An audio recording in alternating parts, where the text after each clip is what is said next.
I, 26F, have been dating Aaron, 27M, for 2 years now. We met through mutual friends at a housewarming party. I wasn't looking for a relationship at the time because I was still recovering from a terrible breakup 6 months earlier. My ex of 3 years had cheated on me with multiple women, including my close friend, which left me with severe trust issues. Aaron was different from anyone I'd ever dated. He was kind, attentive, and understood my trust issues without making me feel crazy about them. He worked as a software developer and I'm a marketing manager. We bonded over our love for true crime documentaries and cooking together. After our third date, I knew this was something special. 3 weeks into dating, Aaron told me about his ex Sophie, 27F. They had dated for 4 years through college and broke up 2 years ago. He explained that Sophie struggled with anxiety and depression, and occasionally reached out to him for support. He showed me their iMessage conversations which seemed innocent, just checking up on her mental health every few weeks. I was uncomfortable with this because of my past experiences, but I appreciated his honesty. He showed me their messages without me asking and always told me when she reached out. The messages I saw were very formal and straight to the point, usually just Sophie saying she was having a rough time and Aaron offering basic support and suggesting she seek professional help. My best friend Dorothy, 26F, warned me to be careful. She thought it was weird that Aaron was still so involved with his ex's mental health when Sophie was married to someone else. But Aaron was so open about everything that I felt I could trust him. He never hid his phone, always answered calls in front of me, and made me feel secure in our relationship. Things moved quickly between us. Within 6 months, we were spending every weekend together. He introduced me to his family, and his mother Linda, 55F, practically adopted me. She told me how happy she was that Aaron had found someone stable after his dramatic relationship with Sophie. This was the first hint that there might be more to their past than Aaron had told me. I started noticing small things that bothered me. Sometimes when we were in bed, his phone would buzz late at night and he'd quickly reply to messages. When I asked who it was, he'd say it was work or his gaming friends. I wanted to believe him, but something felt off. There were times he'd be completely engrossed in his phone, smiling at something, but would put it away quickly if I came near. My sister Rachel, 29F, told me I was being paranoid and projecting my past relationship trauma onto Aaron. She reminded me how Aaron had helped me through my anxiety attacks and was always there when I needed him. He'd even taken time off work to care for me when I got food poisoning early in our relationship. 6 months into dating, I finally gathered the courage to tell Aaron that his relationship with Sophie made me uncomfortable. I explained that while I understood wanting to support someone going through mental health issues, it wasn't his responsibility anymore, especially since she was married. To my relief, he immediately agreed. He showed me as he sent Sophie a final message explaining that he needed to step back and focus on our relationship. The next year was incredible. We moved in together 6 months ago, adopted a dog named Max, and started talking about marriage. Aaron would leave me little notes around the apartment with reasons why he loved me. He planned surprise dates and got along great with my family. Everyone commented on how perfect we were together. Last week, everything fell apart. I was using Aaron's iPad to watch Netflix while he was at work. He had told me his Netflix wasn't working on his iPad and asked me to try logging in with my account. When I opened Safari to go to Netflix, I noticed he was logged into Instagram. A notification popped up from a username I didn't recognize. My heart started racing as I opened the message. It was a separate Instagram account that Aaron had never mentioned. What I found shattered my entire world. There were daily conversations between him and Sophie going back to the beginning of our relationship. They shared every detail of their lives, what they ate, what they watched, funny things that happened at work. He sent her pictures of places we visited together but never mentioned I was there. The conversations were full of inside jokes and references to their past. They had cute nicknames for each other and would talk for hours about the most mundane things. Sophie would tell him how much she missed their late-night talks, and he would reply that she was still his favorite person to share things with. While there wasn't anything explicitly romantic, it was clearly an emotional affair. What hurt the most was seeing messages from days when I had specifically asked Aaron if he was still talking to Sophie. Days when he looked me in the eyes and swore they barely spoke anymore. All those times he was texting late at night, it was her. All those times he smiled at his phone, it was her messages. When I confronted Aaron, he broke down completely. He admitted that Sophie had threatened self-harm when he tried to distance himself early in our relationship. He claimed he felt trapped, he didn't want to be responsible if something happened to her, but he also didn't want to lose me. He said he tried to slowly withdraw from the relationship while making sure she was stable. According to Aaron, when I put my foot down at 6 months, he realized how wrong the situation was and finally cut contact completely. He swears there hasn't been any communication since then, and he's been fully committed to our relationship. He keeps saying the past year of complete honesty should count for something. My family is divided on this. Rachel thinks I should forgive him since he did eventually choose me and has been a perfect boyfriend since then. Dorothy thinks I'm crazy for even considering staying with someone who could lie so easily for so long. My mom says relationships require forgiveness, but my dad thinks once a liar, always a liar. I'm completely lost. If I had discovered this in the beginning, I would have ended things immediately. But now we've built a life together. We have an apartment, a dog, shared friends, and plans for the future. He's been the perfect boyfriend in every way except for this massive betrayal. The thought of leaving terrifies me, but the thought of staying with someone who could lie to my face for months is equally terrifying. I keep wondering what else he might be hiding. Every time he picks up his phone now, I feel sick to my stomach. How do you rebuild trust after something like this?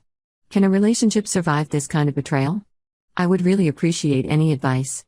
Update 1 first, I want to thank everyone who commented on my original post. Your support and advice really helped me during these difficult 2 weeks. After reading all your comments, I knew I needed to get the full truth before making any decisions about my future with Aaron. Last Saturday, I sat Aaron down and told him I needed complete honesty about his relationship with Sophie, no matter how bad it was. I made it clear this was his only chance. If I discovered anything else later, we would be done for good. He seemed nervous but agreed to tell me everything. What he revealed was so much worse than I imagined. Not only had they been talking on Instagram, but they had an entire secret communication system set up.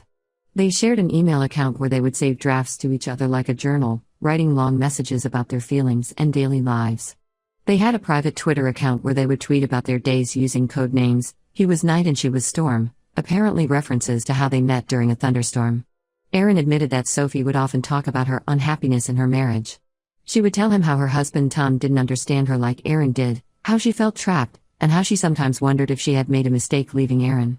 Instead of shutting these conversations down or telling Tom, Aaron would comfort her and tell her things would get better. He says he never encouraged her feelings, but looking at the messages, his responses were always vague enough to keep her hoping. The worst revelation came when he admitted they had met up in person twice during our first year together. The first time was 3 months into our relationship, when he told me he was working late on a project. They met at a coffee shop and talked for hours. The second time was 2 months later, when he said he was meeting his college friends for drinks. They met at a park and walked around for hours talking about their relationship and why it ended. Aaron swears nothing physical happened during these meetings, but at this point, I don't know what to believe. He says he knew it was wrong but kept justifying it to himself because they weren't doing anything technically wrong. He said Sophie was his first love and he didn't know how to completely let go. I was ready to pack my bags right then, but what happened next made everything even more complicated. While Aaron and I were having this conversation, my phone started buzzing with messages from an unknown number. It was Sophie's husband Tom. Apparently, he had recently discovered everything too and wanted to meet to compare notes. I met Tom at a coffee shop yesterday. My sister Rachel came with me for support because I was nervous about meeting a stranger. Tom turned out to be a kind, soft-spoken man who works as a high school teacher. He looked absolutely broken as he showed me screenshots from Sophie's phone that he had discovered. The messages went back to even before Aaron and I started dating. Sophie had explicitly told Aaron multiple times that she still loved him and regretted marrying Tom. She talked about leaving Tom and starting fresh with Aaron. While Aaron never outright encouraged these thoughts, he never firmly shut them down either. He would say things like life is complicated and we can't always control our feelings. Tom broke down crying in the coffee shop. He told me Sophie had been distant for months, always on her phone and pulling away from him. He had attributed it to her depression and tried to be supportive. Finding out she had been emotionally cheating with her ex the whole time destroyed him. He's filing for divorce. When I got home, Aaron was waiting in our apartment. He had cooked my favorite meal and bought flowers, trying to apologize again. But seeing those messages from Tom's perspective changed everything. I realized Aaron wasn't just betraying me, he was actively participating in destroying someone else's marriage. Aaron keeps calling and texting, swearing he'll do anything to fix this.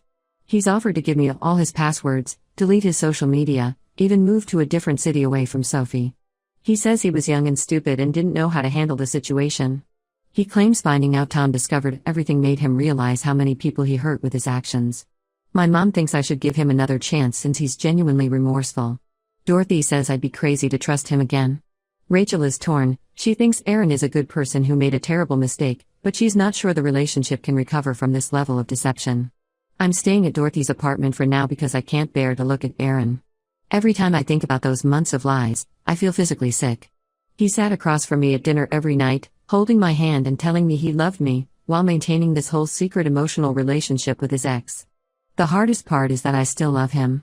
When I think about our life together, our dog Max who keeps waiting by the door for me to come home, the plans we made for the future, all the little moments we shared, it breaks my heart. But how can I ever trust him again? Every time he says I love you now, I wonder if he's saying the same things to Sophie in their secret accounts. I would really appreciate advice from anyone who has been through something similar. Can a relationship survive this kind of betrayal? Should I even try? Right now, I feel lost and confused about everything. Update 2: The situation has gotten so much worse since my last update. After Tom filed for divorce, Sophie completely lost it. She started calling Aaron from different numbers at all hours. When he wouldn't answer, she created new social media accounts to message him. Last week, she started showing up at our apartment building, sitting in her car for hours. Our building security had to escort her out twice. She left notes under our door begging Aaron to talk to her. The final straw was when she showed up at his workplace, causing such a scene that his manager had to call security. Aaron finally agreed to meet her one last time to tell her to stop this behavior. I insisted on being present for this meeting. We met at a public coffee shop, with Dorothy waiting in her car outside in case things got out of hand. Sophie looked nothing like the confident woman I had seen in their old photos. She was disheveled, with dark circles under her eyes, wearing what looked like pajamas under a coat. The meeting was a disaster. Sophie spent the first 20 minutes crying and accusing me of stealing Aaron from her. She kept saying they were meant to be together and I was just an obstacle in their love story. When I pointed out that she was married when she was pursuing Aaron, she laughed hysterically and dropped a bombshell. Those coffee meetings Aaron claimed were innocent? They had kissed multiple times. The first time, according to Sophie, Aaron initiated it. She pulled out her phone and showed us pictures from their meetings, Aaron holding her hand across the table, them sitting close together on a park bench. While the pictures weren't explicitly romantic, they certainly didn't look like two people maintaining appropriate boundaries. But the worst revelation came when Sophie showed us messages from right before Aaron and I started dating. They weren't just casually talking, they were actively planning to get back together. Aaron had told her he wanted to try again and they had even looked at apartments together. Then he met me at that housewarming party and suddenly stopped responding to her messages for a week. When he finally replied, he told her he had met someone else but wasn't sure where it was going. Sophie said they should continue their plans anyway and Aaron kept stringing her along, saying he needed time to figure things out. This continued for the first few months of our relationship. I felt like I was going to throw up. All this time, I thought I had met this amazing, single guy who fell for me immediately. In reality, I was the other woman who derailed their reconciliation. No wonder Sophie hated me so much. The final blow came when Sophie revealed that Aaron had been helping her set up dating profiles while she was still married to Tom. He had edited her photos, helped write her bio, and even gave her advice about which guys to respond to. When I asked Aaron how he could do this to another person's marriage, his response made me sick. I thought I was helping her because she was unhappy. Tom wasn't meeting her emotional needs. I walked out of the coffee shop and threw up in the parking lot. Dorothy drove me back to her place where I've been staying. I couldn't go back to the apartment knowing Aaron had been orchestrating the destruction of someone's marriage while playing the perfect boyfriend with me. Aaron keeps sending me long emails about how sorry he is. He says seeing Sophie's breakdown made him realize how toxic their relationship was and how much better what we have is. He claims he was young and confused back then, afraid of fully committing to either relationship. He says he's grown and changed, and he knows now that I'm the one he wants to spend his life with. I packed up most of my stuff from our apartment while he was at work. Dorothy and Rachel helped me. Max, our dog, whined the whole time, sensing something was wrong. Leaving him was one of the hardest parts. Aaron and I had adopted him together, but since Aaron works from home and can care for him better, we agreed he should keep him. I blocked Aaron on everything except email, which I need to keep open to sort out the lease and our shared bills. Sophie apparently checked herself into a mental health facility after our meeting, which I hope helps her heal. The worst part is, I still catch myself missing Aaron sometimes. Missing our life together, our routines, our inside jokes. Then I remember how easily he lied to my face for months, how he helped Sophie try to cheat on her husband, how he was planning to get back with his ex when he met me.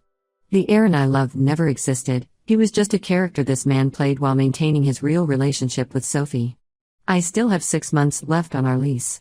Aaron offered to move out, but I told him to stay. I can't bear to be in that apartment anymore knowing everything that happened. I'm looking for my own place now, somewhere I can start fresh. Update 3. It's been 3 months since I moved out, and I wanted to give everyone a final update on the situation. After my last post, things got worse before they got better. Aaron continued sending emails despite my requests to stop. He would write pages about how much he had changed, how therapy was helping him understand his codependency with Sophie, and how he wanted to prove he could be the man I deserved. The breaking point came when he showed up at my new office with flowers and our dog Max. He thought recreating our first date would somehow fix everything. I had to threaten to get a restraining order before he finally stopped trying to contact me. He sent one final email apologizing for everything and saying he would respect my wishes to be left alone. Sophie moved to Seattle after being released from the mental health facility. Tom told me she's living with her sister and supposedly working on herself. She sent me a long apology letter about how sorry she was for destroying my relationship. I didn't respond. Her words meant nothing to me after everything that happened. Surprisingly, Tom and I have maintained contact through all of this. We meet once a month for coffee to talk about our experiences. It's therapeutic having someone who understands exactly what it feels like to discover years of lies from someone you trusted completely. He started dating again recently, which gives me hope that I'll be ready someday too. The hardest part has been dealing with our shared friend group. Most of them took my side after learning the full story, but some think I overreacted. Aaron's sister reached out last week to tell me he's really changed and asked if I would consider talking to him. I blocked her number. His mother Linda, who I was once so close to, still sends me guilt-tripping messages about forgiveness and second chances. I miss Max terribly. Aaron sends me photos of him sometimes through Dorothy, who's still in contact with him. The photos always make me cry, but I know keeping him was the right decision. My apartment building doesn't allow pets anyway. The lease on our old apartment finally ended last month. Dorothy helped Aaron pack up my remaining things and drop them off at my new place. Seeing our shared belongings divided up into boxes made everything feel so final. I donated most of it to Goodwill. I wanted a completely fresh start. Last week, I heard through mutual friends that Aaron started dating someone new. A girl from his office who apparently looks a lot like Sophie. Part of me wants to warn her about what he's capable of, but I know that's not my responsibility. I just hope he's actually changed like he claims and won't put another person through what he put me through. I'm still not dating, but I'm finally starting to feel like myself again. I got a promotion at work, started taking boxing classes, and adopted a cat named Luna. My trust issues are worse than ever, but my therapist says that's normal and healing takes time. To everyone who told me I was overreacting in my original post, I get it. From the outside, it probably seemed like I was throwing away a great relationship over some innocent messages. But my gut was right. The lies, the secret meetings, the emotional affairs, they were just symptoms of a deeper problem. Aaron was capable of maintaining elaborate deceptions for months while looking me in the eyes and promising honesty. Sometimes I still miss the life we planned together, but then I remember that life was built on lies. I deserve someone who won't just tell me what I want to hear while secretly maintaining emotional affairs with their ex. I deserve real honesty, not carefully curated half-truths. For now, I'm focusing on rebuilding my life and learning to trust my instincts again. Thank you to everyone who supported me through this journey. Your comments and messages helped me stay strong when I was tempted to give him another chance.